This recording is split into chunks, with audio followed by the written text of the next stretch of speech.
People will oftentimes say, man, I didn't know what you were doing, or I thought it was just a big mess up there. And then all of a sudden they're like, then I saw it. And then I thought it was done, and you just kept going, but then it just got better and better.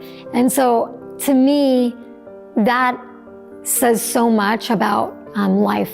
I had a really dysfunctional, challenging upbringing. I was on my own by the time I was 15 years old. So it was just really difficult in life. By the time I was 19, I pretty much shut down all the gifts that I had been using prior. So I stopped drawing, I stopped writing. I also love to write. Just kind of went through this period of about 8 years of not doing much, and was pretty isolated.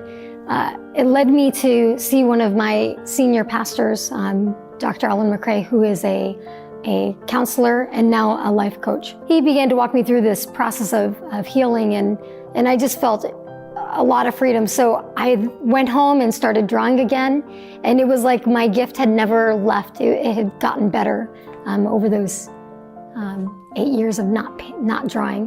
I let him know I was going to try to paint, and he said, when you go home to paint, just know that it's God's work flowing through you. So I went home and I set up my easel and my paints, and I did a Bob Marley painting in 2.5 hours. And within that first year, I was painting full time. Within the first day I did 4 paintings in 24 hours. So, I was kicking them out. I had a desire to do speed paintings, but I wanted them to be worship also. So in my alone time, I would hear God say to me, I want you to worship me like you're a kid again, and you're just dancing for me. And so I was just free to worship God in my alone time. And over time, that started to overflow into my worship time in front of people. And a lady who had brought her husband to church, and he had been an atheist his whole life. They'd been married 13 years, and it was Easter, so she brought him to church. And he had watched the Shroud of Turin, which is this piece being created. And it was a speed painting, so I had 8 minutes to do this painting. Paint was flying, and it was intense. It was an awesome experience.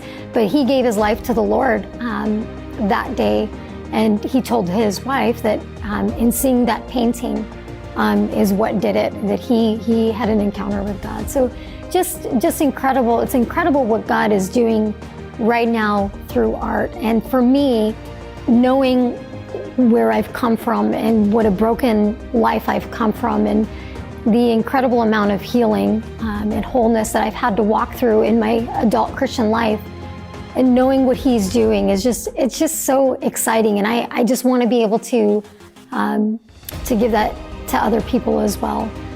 God is that master creator. As long as we stay on that canvas, he's the one who's going to bring it to completion. So the finished product is something that requires a process to take place. And that process requires that mistakes are made. It requires that effort is put forth and strokes are put on that canvas. There could be, in some people's minds, many mistakes on this canvas that have taken place, but it came together to be a masterpiece, and that's our lives.